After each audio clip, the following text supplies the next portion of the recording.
Hello everyone, my name is Nisha Kumari and ये मेरा new YouTube channel है मैकाउंट पॉइंट। सो लास्ट हम अभी अकाउंटेंसी कर रहे थे, अब साइड बाय साइड हम मैथमेटिक्स भी शुरू कर रहे हैं। एंड मैथमेटिक्स में जो हम सबसे पहला टॉपिक आज मैं ले रही हूँ वो है इंटीग्रेशन। सो इंटीग्रेशन एक बहुत ही इंपॉर्टेंट टॉपिक है बिकॉज ये चाहे कॉमर्स स्टूडेंट हो चाहे साइंस स्टूडेंट हो, दोनों के लिए ये बहुत यूजफुल होता है। मैथ्स में तो ये चीज काम आती ही आती है, प्लस फिजिक्स में भी आपको बेसिक्स तो इंटीग्रेशन के पता होने ही चाहिए क्योंकि हम बहुत सारी जगहों पे यूज करते हैं। प्लस ये एक ऐसा टॉपिक है जो हमारे आफ्टर 12th भी, चाहे वो कॉमर्स का मैथ्स वाला बच्चा हो या फिर नॉन मैथ्स वाला बच्चा हो, दोनों के लिए बहुत यूजफुल होता है बिकॉज नॉन मैथ्स वाले जो बच्चे हैं उनको भी 1 ईयर मैथ्स पढ़ना ही पड़ता है, तो उनके लिए भी काफी यूजफुल है। तो इसको ध्यान से देखेंगे और सीखने की कोशिश करेंगे, ठीक है। सो इंटीग्रेशन जो होता है, इंटीग्रेशन बेसिकली क्या है, एंटी डेरिवेटिव मीन्स हमने डिफरेंशिएशन सीखा होगा इससे पहले। सो डिफरेंशिएशन में क्या होता है कि वो पूरे फंक्शंस को छोटे छोटे पार्ट्स में डिवाइड करता है, मतलब चेंज को मेजर करता है। एंड इंटीग्रेशन क्या है, इंटीग्रेशन मतलब नाम से समझ आ रहा है चीजों को जोड़ना, ठीक है। सो सेम इंटीग्रेशन जो है वो डिफरेंशिएशन का क्या एक तरह से आप बोल सकते हैं रिवर्स है, ठीक है। तो कुछ बेसिक फॉर्मूलेज हैं जो कि आपको स्टार्टिंग में पता ही होने चाहिए, देन उसके बाद हम different types kind of function के इंटीग्रेशन को फाइंड करना सीखेंगे। सो बेसिक जो फॉर्मूलाज है वो कैसे आए हैं, जैसे जो डेरिवेटिव है वो ऑलरेडी हम डिराइव कर चुके हैं कुछ फंक्शंस का, तो जब हम उनका रिवर्स देखेंगे तो वहीं से हमें क्या मिल जाएगा, इंटीग्रेशन का फॉर्मूलेज मिल जाएंगे। चलिए पहले उनको डिस्कस कर लेते हैं, देन हम इनको अप्लाई करना भी सीखेंगे फॉर सिंपल क्वेश्चंस, ठीक है, जहां पे आपको कोई रूल्स कोई मेथड फॉलो नहीं करना है, सिंपली ये फॉर्मूलेज अप्लाई करके उनका इंटीग्रेशन फाइंड आउट करना है, ठीक है। चलिए स्टार्ट करते हैं। देखिए जैसे सबसे पहले हमारे पास 6 ट्रिग्नोमेट्री फंक्शंस थे, तो उनसे रिलेटेड डेरिवेटिव हमने सीखे थे, है ना। तो यहाँ पे देखो integration of sine x minus cos x, याद है आप लोगों को कॉस एक्स का डेरिवेटिव क्या होता है, minus sine x. So sine x का इंटीग्रेशन क्या हो जाएगा, माइनस कॉस एक्स, माइनस इसके पास आ गया। देन कॉस एक्स का integration sine x sec square x का 10x प्लस सी। ऐसा क्यों हुआ, क्योंकि 10x का डेरिवेटिव क्या हुआ करता था, सेक स्क्वायर एक्स। तो सेक स्क्वायर एक्स का इंटीग्रेशन क्या हो गया, 10x प्लस सी। अब आप देख रहे होंगे यहाँ पे मैंने हर इंटीग्रेशन के जितने भी फॉर्मूले उन सब में प्लस सी का यूज किया है। अब ये प्लस सी का क्या मतलब है, तो सी क्या हमें हाईलाइट करता है, एनी कांस्टेंट। देखिए क्या होता था, कांस्टेंट का डेरिवेटिव क्या हो जाता है, जब आप किसी कांस्टेंट का डेरिवेटिव करते हो तो इट विल बिकम 0। सो अब जो मेरे पास फंक्शन है आफ्टर डिफरेंशिएशन, उसमें तो कोई कांस्टेंट नजर आ नहीं रहा होगा क्योंकि उसका डेरिवेटिव तो ऑलरेडी 0 हो गया है। तो जब मुझे पुराने फंक्शन पे जाना है कि वो फंक्शन क्या रहा था, तो हो सकता है उसमें कोई कांस्टेंट हो। सो उस कांस्टेंट के लिए हमें क्या लगाना पड़ता है, प्लस सी का यूज करना पड़ता है। जैसे सपोज अगर मेरे पास एक क्वेश्चन है, मुझे बोला भाई 3x प्लस 2 का डेरिवेटिव निकालिए। सो अब जब मैं 3x प्लस 2 का डेरिवेटिव निकालूंगी तो वो सिर्फ क्या बन जाएगा, 3x का डेरिवेटिव प्लस 2 का डेरिवेटिव। सो 3x का डेरिवेटिव इज 3 एंड 2 का डेरिवेटिव इज 0।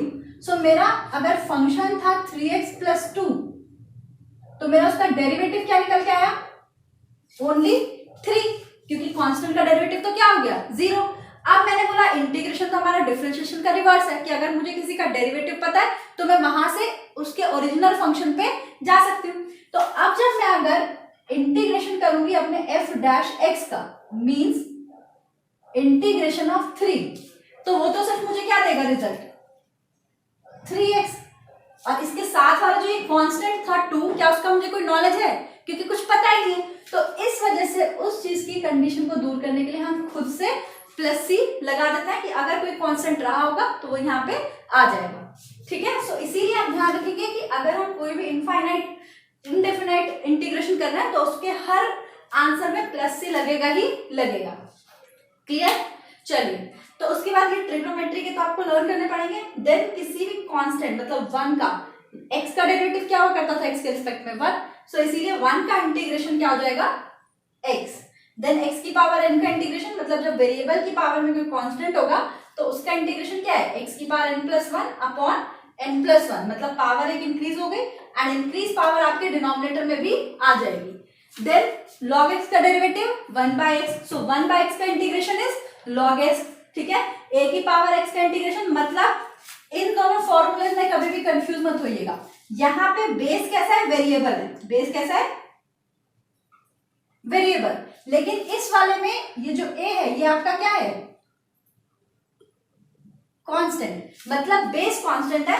यहाँ पे बेस वेरिएबल था, पावर कांस्टेंट थी, वहां पे बेस कांस्टेंट है एंड पावर वेरिएबल है, तो ये ध्यान रखेंगे, ठीक है। सो ए की पावर एक्स का इंटीग्रेशन ए की power x upon log a, and e की पावर एक्स एक्सपोनेंशियल फंक्शन, उसका जो इंटीग्रेशन होता है वो, क्योंकि उसका डेरिवेटिव वही फंक्शन हुआ करता था, ई एक्स का डेरिवेटिव ई एक्स, सो ई एक्स का इंटीग्रेशन भी ई एक्स ही होगा।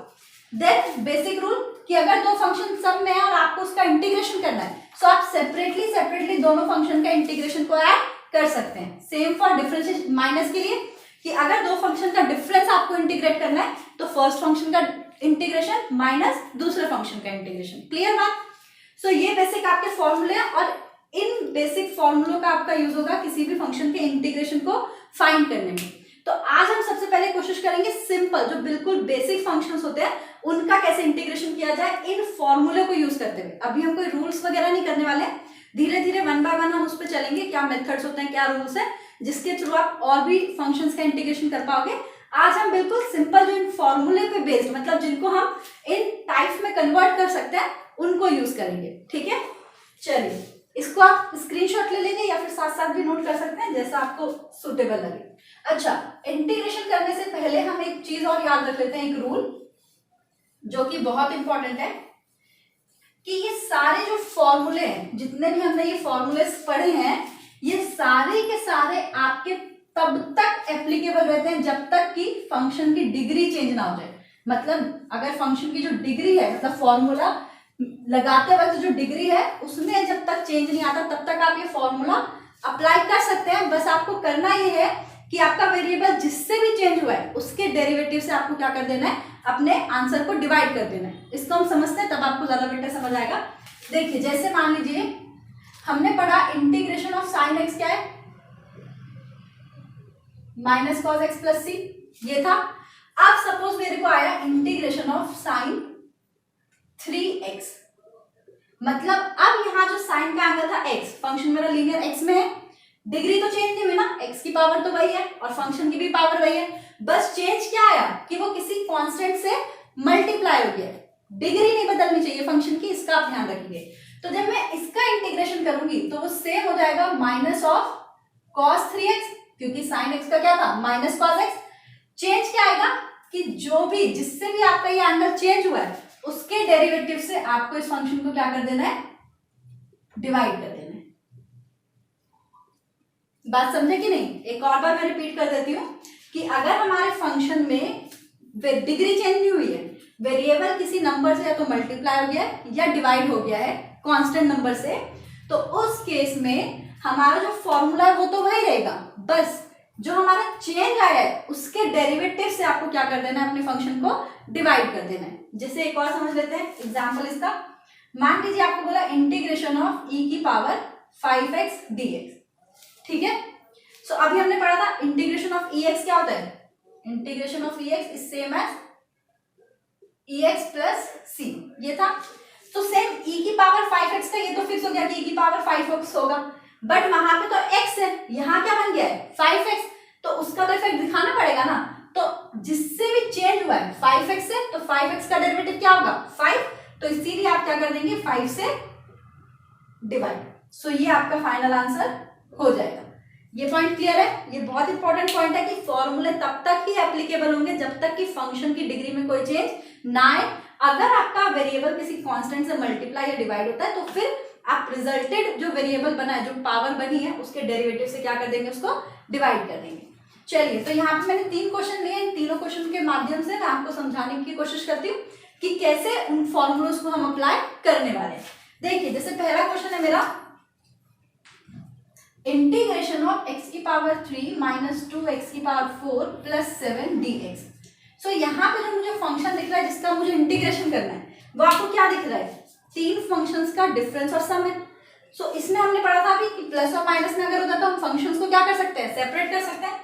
सो this mean integration of x cube minus integration of 2x raise to the power 4 plus 7 का इंटीग्रेशन। क्लियर बात?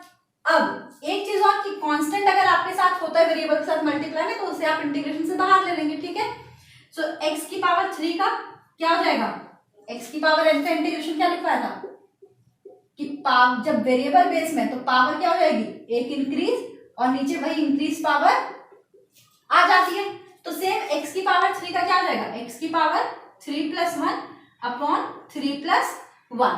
अब क्योंकि यहाँ पे 3 इंटीग्रेशन, तो मैं 3 बार तो कांस्टेंट c नहीं लिखूंगी, आप चाहो तो c1 लिख सकते हो, ठीक है।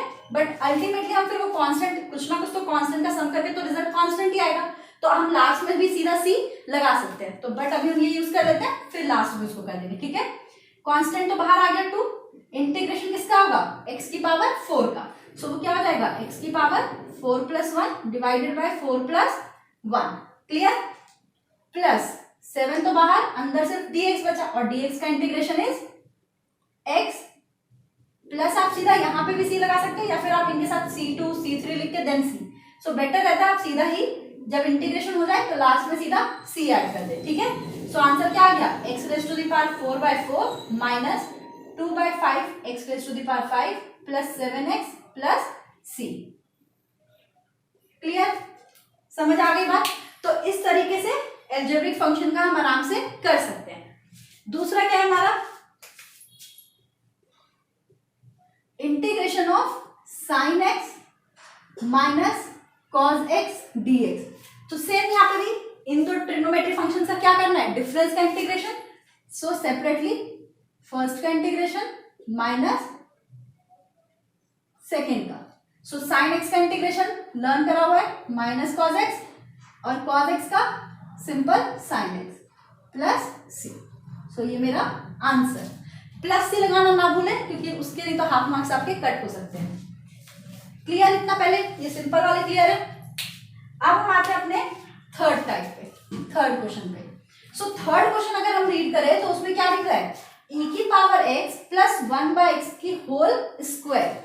अब होल स्क्वायर आ गई, तो हमने उसमें तो अभी कोई पढ़ा ही नहीं है कि भैया ऐसा कोई फंक्शन हो तो उसका सीधा फॉर्मूला है।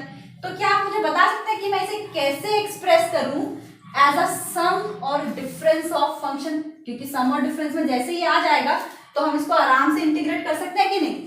तो हम क्या करेंगे, अगर आपको याद हो आपने अलजेब्रिक आइडेंटिटीज में फॉर्मूला पढ़ा था a + b का होल स्क्वायर किसके बराबर होता है, a² + 2ab + b²।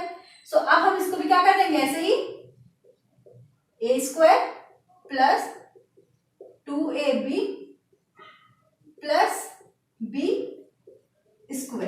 ठीक है। सो ये आ जाएगा e⁻²x plus 2e⁻x/x plus 1/x², ठीक है। अब यहाँ पे इसका भी इंटीग्रेशन, प्लस 2 कांस्टेंट है तो ये यहाँ आ गया, इसका इंटीग्रेशन, और 1/x² dx, इसका इंटीग्रेशन। अब देखिए हम इसका तो इंटीग्रेशन आराम से कर लेंगे, बिकॉज e⁻x सिंपल एक फंक्शन है। सो e⁻2x का e⁻2x/2, ठीक है, क्योंकि चेंज आ गया ना एंगल में, तो जितने से चेंज आया उसका डेरिवेटिव से डिवाइड, 2x हो गया तो 2x के डेरिवेटिव से डिवाइड। इसको अभी मैं साइड में रखती हूँ, इसको भी अभी डिस्कस करेंगे। प्लस 1/x² का आप कैसे करें, क्योंकि हमने तो 1/x की पावर n का सीखा नहीं। सो अगर याद हो तो हमने एक्सपोनेंट एंड पावर्स जब हम जूनियर्स में पढ़ते थे वहां हमने पढ़ा था कि 1/x² को क्या मैं ये लिख सकती हूँ, क्या ये सही है, बिल्कुल। अब तो आप आराम से कर सकते हैं ना, x की पावर -2 + 1 अपॉन -2 + 1, क्लियर। और ये जो ये वाला फंक्शन है, क्या इसमें ये मुझे e⁻x अकेला दिख रहा है क्या, इसके तो अपॉन में x है, तो इसको अगर मैं लिखूं x की पावर -1 dx, तो यहाँ पे क्या हो रहा है, दो डिफरेंट फंक्शन, एक एक्सपोनेंशियल और एक एल्जेब्रिक, किस में आ गए हैं, प्रोडक्ट में आ गए। और अभी तो हमने प्रोडक्ट का कोई रूल पढ़ा या फिर ऐसे कुछ का कोई फॉर्मूला भी तक है नहीं। सो ये एक अलग टाइप का फंक्शन है जिसका जो हमारा इंटीग्रेशन होता है वो एक अलग मेथड से होता है, जिसको हम बोलते हैं बाय पार्ट्स। वो हम आगे वाली क्लासेस में करना सीखेंगे। तो अभी आपको जो करना है सिर्फ सिंपल जो फंक्शन होते हैं जिनको हम इंडिविजुअली एक्सप्रेस कर सकते हैं सम और डिफरेंस में, सिर्फ हम उनका डेरिवेटिव अभी कर सकते हैं on the basis of this formula. अगर प्रोडक्ट या कुछ और टाइप आता है तो उसके लिए फिर और मेथड्स हम आगे की क्लासेस में पढ़ने वाले हैं। सो होप सो आपको इतना समझ आया होगा, इसको आप रिवाइज करेंगे और समझेंगे एंड फिर आप इसको अपने दोस्तों के साथ भी शेयर कर सकते हैं। Thank you.